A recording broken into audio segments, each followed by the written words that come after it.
എൻ്റെ പൊന്നരുണെ, ഈ ഒരു സെറ്റപ്പും വെച്ചോണ്ട് നിനക്കൊരു പെണ്ണ് കിട്ടുമെന്ന് എനിക്ക് തോന്നുന്നില്ല.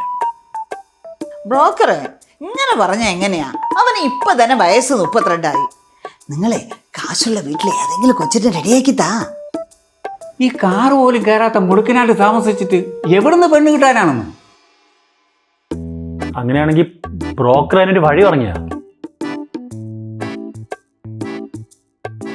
നിങ്ങൾ ആദ്യം ഈ സെറ്റപ്പ് ഒന്ന് മാറ്റിപ്പിടി, എങ്കിലേ നിങ്ങൾ വിചാരിക്കുന്ന ശ്രീധരത്തിന് ആളെ കിട്ടും. ഒരു ലോണോ മറ്റോ എടുത്ത് ഒരു വീടും വെച്ച് അതിന്റെ മുമ്പിൽ ഒരു കാറ് വാങ്ങിച്ചിട്. അതിന് എനിക്ക് കാറൊന്നും ഓടിക്കാൻ അറിഞ്ഞൂടല്ല.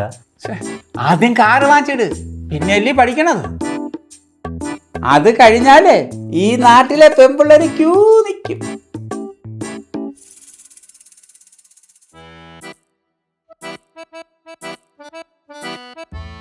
അതൊക്കെ പോട്ട്, നിനക്കിപ്പോ എത്ര ശമ്പളം ഉണ്ട്? ഒരു 20-25 വരും. അത് ഞാൻ ഒരു 50 പറഞ്ഞോളാം. 1000 കള്ളം പറഞ്ഞാലും ഒരു കല്യാണം നടത്തണമെന്നാണല്ലോ.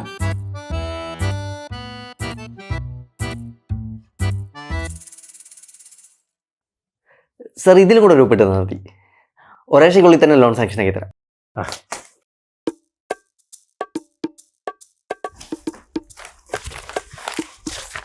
അപ്പോൾ ശരി സർ. ഡേ, നീ ഇന്നാളും കൂടി ലോൺ എടുത്തല്ലേ ഉള്ളൂ? എടാ, ഹൗസിംഗ് ലോൺ, കാർ ലോൺ എല്ലാം കൂടി എടുത്തു വെച്ചിട്ട് നീ ഇവിടുത്തെ സാലറി വെച്ചിട്ട് എങ്ങനെ അടയ്ക്കാനാ മോനെ? അവസാനം എല്ലാം കൂടി പണിയാവേ. റിസ്ക് എടുത്താലേ നമുക്ക് ബിസിനസ്സിൽ സക്സസ് ആവാൻ പറ്റും. അപ്പം നീ ഇവിടുത്തെ ജോലിയൊക്കെ മതിയാക്കി ബിസിനസ് തുടങ്ങാൻ പോണം. ഞാൻ പറയുന്നത് ആ ബിസിനസ് അല്ല, ഒറ്റ ദിവസം കൊണ്ട് ലക്ഷപ്രഭുവാകുന്ന ബിസിനസ്. അതെന്ത് ബിസിനസ്? കല്യാണം. കല്യാണം?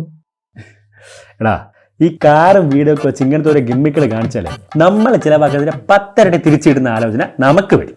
പിന്നെ ഒരു 1 ടൈം ഇൻവെസ്റ്റ്മെന്റ് അല്ലേ, ബാക്കി നമ്മൾ വഴിയെ തിരിച്ചു പിടിക്കും. നീ ആള് കൊള്ളാമല്ല.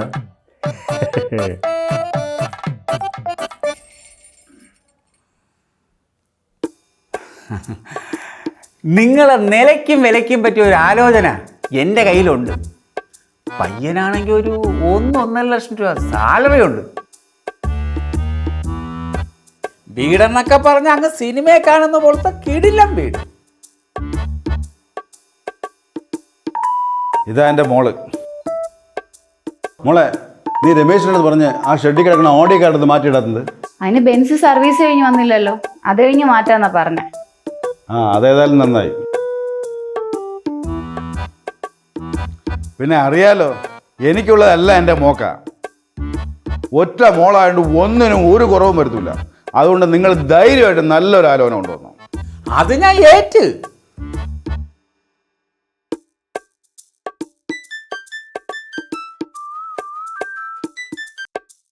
ഹലോ ചേട്ടാ, ഞാൻ പറഞ്ഞ കാര്യം, പെണ്ണിനൊരു ഡിഗ്രിയെങ്കിലും. ഡാ, നീ ആദ്യം പോയി 10ാം ക്ലാസ് എഴുത്, എന്നിട്ട് നിനക്ക് ആലോചിക്കും. ഇവിടെ ലക്ഷങ്ങളുടെ ഡീല് കിടക്കുമ്പോഴാണ് അവൻ്റെ 10ാം ക്ലാസ് ഗുസ്തിയും.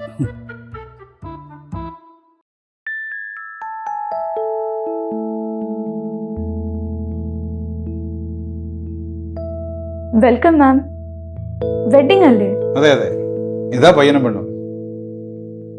ബ്രൈഡിനല്ലേ നോക്കുന്നത്? അതെ. വെഡിങ് കളക്ഷൻ സ്മോളിലാണ്. പിന്നെ പട്ടുസാരി നമുക്ക് 1000 തൊട്ട് സ്റ്റാർട്ട് ചെയ്യുന്നുണ്ട്. സാർ ഏതാ പ്രിഫർ ചെയ്യുന്നത്? അതൊരു 5000. ഒരു 1 ലക്ഷത്തിന് മുകളിലുള്ള എടുക്കാം അല്ലേ?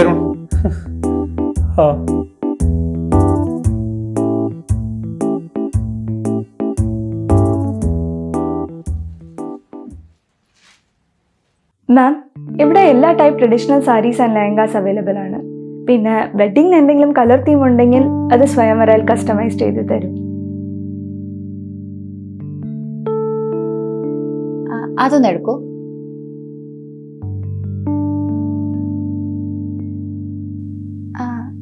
ഇത് കൊള്ളാല്ലേ അച്ഛാ? കൊള്ളാം കൊള്ളാം.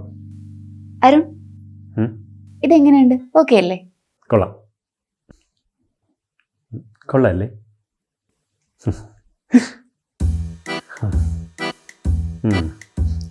അമ്മവിടെ ചിരിച്ചോണ്ടിരുന്നോ? അവളെ 1.5 ലക്ഷത്തിന്റെ സാരി ആയിക്കാണ് എടുക്കുന്നത്. നീ ഒന്നും മിണ്ടാതിരി. അവരെ അവരുടെ റേഞ്ചിലല്ലേ നോക്കൂ. നമുക്ക് എല്ലാം തിരിച്ചു പിടിക്കാം.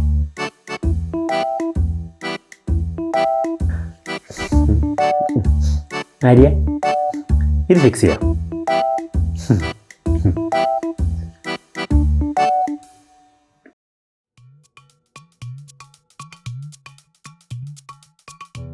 അരുണിന് 2 ആഴ്ചത്തേക്ക് ലീവ് എന്നല്ലേ പറഞ്ഞേ?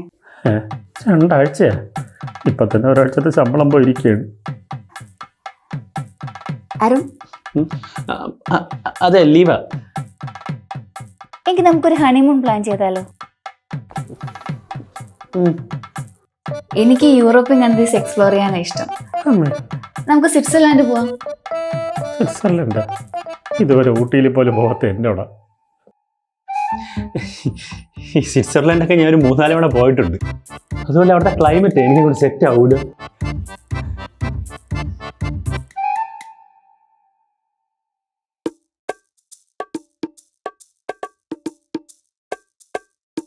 ഡാ മോനെ, ഇങ്ങ് വാടാ, നിന്റെ കൊച്ചച്ഛൻ വിളിക്കണ്. ഒരു മിനിറ്റേ കഴിച്ച. കൊച്ചച്ഛനെ? ഏത് കൊച്ചച്ഛൻ? നോക്ക്.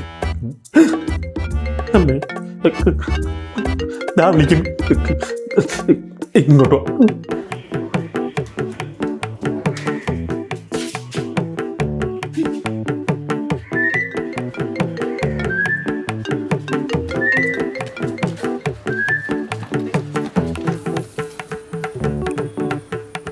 നല്ല പണിയാണ് കേട്ടോ നിങ്ങൾ കാണിച്ചത്. ടാർഗറ്റ് അച്ചീവ് ചെയ്യാൻ വേണ്ടിയുള്ള ലോണെല്ലാം നിങ്ങൾക്ക് സാങ്ഷൻ ആക്കി തന്നിട്ട് എനിക്കിപ്പോൾ പണിയായിട്ടിരിക്കുകയാണ്. ഹരിയാ, ഞാൻ വയ്യാതെ കിടപ്പിലായിപ്പോയി. അടുത്ത ആഴ്ച ഉറപ്പായി അടച്ചു ചെയ്തോളാം. അയ്യടാ, ഞാൻ അപ്പുറത്തെ വീട്ടിൽ നിന്ന് ഇറങ്ങി. നിങ്ങളുടെ കല്യാണം കഴിക്കല്ലേ? അപ്പം അതിനായിരുന്നു ഈ കാറും വീടും ഒക്കെ. എൻ്റെ പൊന്നനിയ അലമ്പാക്കല്ലി. എൻ്റെ കല്യാണം ഇന്നലെ കഴിഞ്ഞേ ഉള്ളൂ. ഇന്ന് എന്ത് ഡൈവേഴ്സ് ആക്കല്ലി. ചേട്ടാ, EMI ആണെങ്കിൽ കുറേ പെൻഡിങ് ഉണ്ട്. നിങ്ങളാണെങ്കിൽ വിളിച്ചാൽ ഫോൺ കൊടുക്കൂല. എടാ, നീ എനിക്ക് ഇത്ര സാവകാശം എന്താ? എൻ്റെ ഭാര്യയെ ചില്ലറ പാർട്ടിയൊന്നുമില്ല, എടാ ക്യാഷ് ടീമാണ്. നീയേ EMI ഇറങ്ങി മാസം കൊണ്ട് കയറി വരേണ്ട ഒരാവശ്യം ഇല്ല. ഈ ലോൺ ഫുള്ളായിട്ട് ഞാൻ ക്ലോസ് ചെയ്തേക്കാം. ഇതൊക്കെ കണ്ടാൽ മതി. ഇനി എന്നെ കൊണ്ട് വരുത്തിക്കരുത്. ഉറപ്പ്.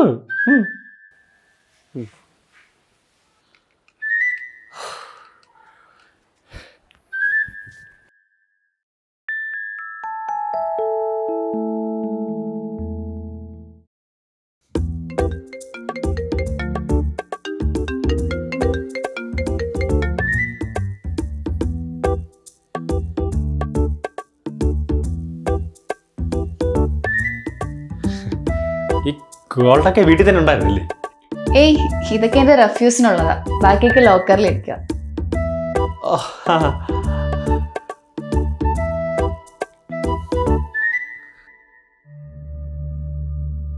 എന്താടാ അവളെവിടെ? അവള് മുകളിലുണ്ട്.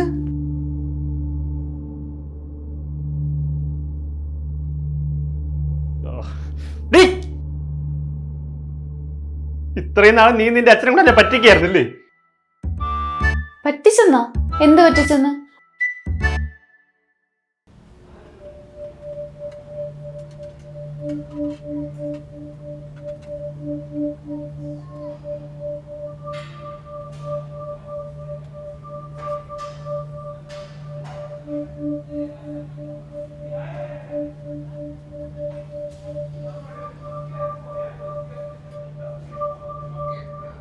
എന്തു പറ്റി?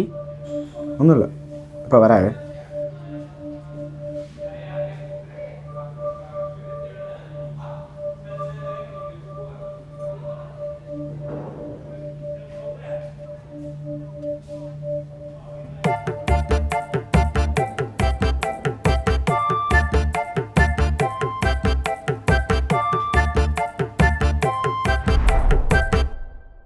സത്യം പറഞ്ഞോണം, നീ ഇട്ടോണ്ടുവന്ന സ്വർണം മുഴുവൻ മുക്കൊണ്ടാണല്ലേ?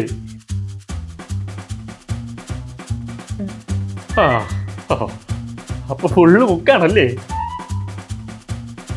അല്ല, അത് ഒറ്റ അക്ഷരം വേണ്ടി പോരുത്.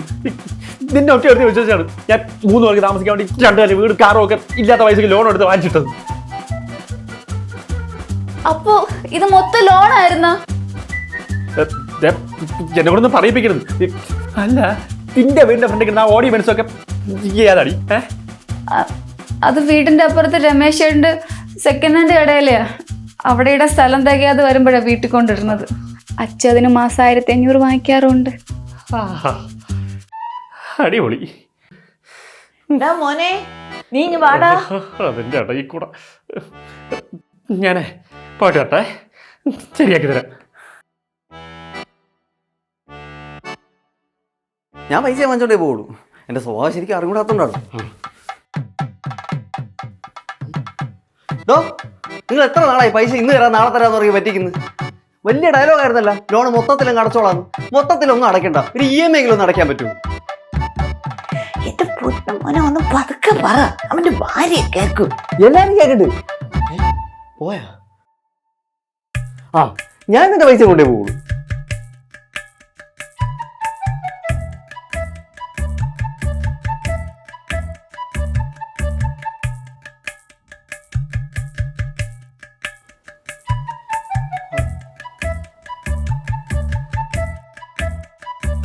ഇതാണോ നിങ്ങളുടെ ഭാര്യ?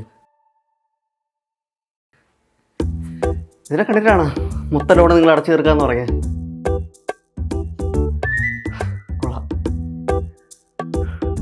ഇവരുടെ വീട്ടുകാരെടുത്ത ലോണിന്റെ EMI വാങ്ങാൻ പോയി ചെരിപ്പ് തേങ്ങയുടെ ക്ഷീണത്തിലാണ് ഞാൻ നിങ്ങൾക്കുള്ള ലോണെല്ലാം പാസ്സാക്കി തന്നെ.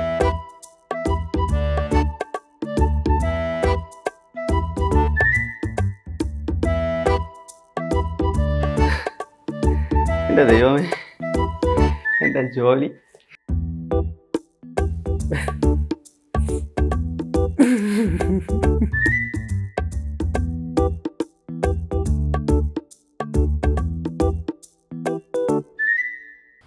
നല്ല കാശുള്ള വീട്ടിലെ ആലോചനകൾ വരാൻ വേണ്ടി കല്യാണ സമയമാകുമ്പോൾ വീടും സെറ്റപ്പും ഒക്കെ അപ്ഗ്രേഡ് ചെയ്യുന്ന, സാമ്പത്തിക സ്ഥിതി പെരുപ്പിച്ച് കാണിക്കുന്ന, കടങ്ങൾ മറച്ചു വയ്ക്കുന്ന ചിലരെങ്കിലും നമ്മുടെ നാട്ടിലുണ്ട്. നമ്മുടെ എക്സാക്റ്റ് സാമ്പത്തിക സ്ഥിതി പാർട്ട്ണറിനെ അറിയിച്ചില്ല എങ്കിൽ സ്വാഭാവികമായി അവരുടെ എക്സ്പെക്റ്റേഷൻ ലെവൽ മാറും. അതുകൊണ്ട് തന്നെ അവരുടെ പണം ചെലവാക്കുന്ന രീതിയും മാറും. ഇനി ഇതൊന്നും അവരെ അറിയിക്കാതെ മുന്നോട്ട് കൊണ്ടുപോകാൻ ശ്രമിച്ചാൽ ഇതിൻ്റെ പേരിൽ നമ്മൾ കൂടുതൽ കടങ്ങൾ വാങ്ങിക്കൂട്ടേണ്ടി വരും. അതുമാത്രമല്ല, പങ്കാളിയോട് ഇതൊന്നും അധികാലം മറച്ചു വയ്ക്കാനൊന്നും പറ്റില്ല. അതുകൊണ്ട് നിങ്ങൾ വെറുതെ ടെൻഷൻ അടിച്ച് ഓരോന്ന് കാട്ടിക്കൂട്ടുന്നതിനേക്കാളും നല്ലത് ഉള്ളതുപോലെ അങ്ങ് പറയുന്നതാണ്. നിങ്ങൾ സന്തോഷകരമായൊരു ദാമ്പത്യ ജീവിതമാണ് ആഗ്രഹിക്കുന്നതെങ്കിൽ ഒരിക്കലും നിങ്ങളുടെ ഫിനാൻഷ്യൽ സ്റ്റേറ്റസ് മറച്ചു വയ്ക്കാതിരിക്കുക. നിങ്ങളുടെ സാലറിയെ പറ്റിയും ബാധ്യതകളെ പറ്റിയും ഫിനാൻഷ്യൽ ഗോൾസിനെ പറ്റിയല്ല കല്യാണത്തിന് മുമ്പ് തന്നെ പരസ്പരം ട്രാൻസ്പെറൻ്റായി സംസാരിക്കുക. അങ്ങനെ നിങ്ങൾ ചെയ്താൽ നിങ്ങളുടെ പങ്കാളിയുമായി നല്ല മനപ്പൊരുത്തം ഉണ്ടാവുന്നതിനോടൊപ്പം നല്ല പണപ്പൊരുത്തം ഉണ്ടാവും. എല്ലാവർക്കും ഒത്തിരി സന്തോഷം നേർന്നുകൊണ്ട് താങ്ക് യു. പങ്കാളികൾ ഫിനാൻഷ്യൽ സ്റ്റേറ്റസ് മറച്ചു വെച്ചാൽ ദാമ്പത്യ ജീവിതത്തിൽ എന്തെല്ലാം പ്രശ്നങ്ങളുണ്ടാവുമെന്ന് നിങ്ങളുടെ അഭിപ്രായങ്ങൾ താഴെ കമൻറ്റ് ചെയ്യുക. ഇനി ആരും ഫിനാൻഷ്യൽ സ്റ്റേറ്റസ് മറച്ചു വെച്ചുകൊണ്ട് വിവാഹം കഴിക്കാതിരിക്കുക. തീർച്ചയായും ഈ വീഡിയോ മാക്സിമം ഷെയർ ചെയ്യുക. SKJ Rocks എന്ന കുഞ്ഞു ഫാമിലിയുടെ ഭാഗമായി ഒത്തിരി പോസിറ്റീവ് മെസ്സേജസ് ഈ ലോകത്തോട് ഷെയർ ചെയ്യണമെന്ന് നിങ്ങൾ ആഗ്രഹിക്കുന്നുണ്ടെങ്കിൽ SKJ Rocksന്റെ യൂട്യൂബ് ചാനൽ സബ്സ്ക്രൈബ് ചെയ്യുക. SKJ Rocksന്റെ ഫേസ്ബുക്ക് പേജ് ഫോളോ ചെയ്യുക. നിങ്ങളും ഒരു ചേഞ്ച് മേക്കർ ആകാൻ ആഗ്രഹിക്കുന്നുണ്ടെങ്കിൽ SKJ Rocksന്റെ ഒഫീഷ്യൽ വാട്സാപ്പ് നമ്പറിലേക്ക് മെസ്സേജ് അയയ്ക്കുക. Thank you. ഉയർന്ന നിലവാരമുള്ള നിലക്കടലയാണ് മന്ത്ര ഗ്രൗണ്ട്നട്ട് ഓയിൽ. ഇതേം നൽകുന്ന സ്വയംവര സിൽക്സ്, മനസ്സിന്റെ തൃപ്തി ഇവിടെയാണ്.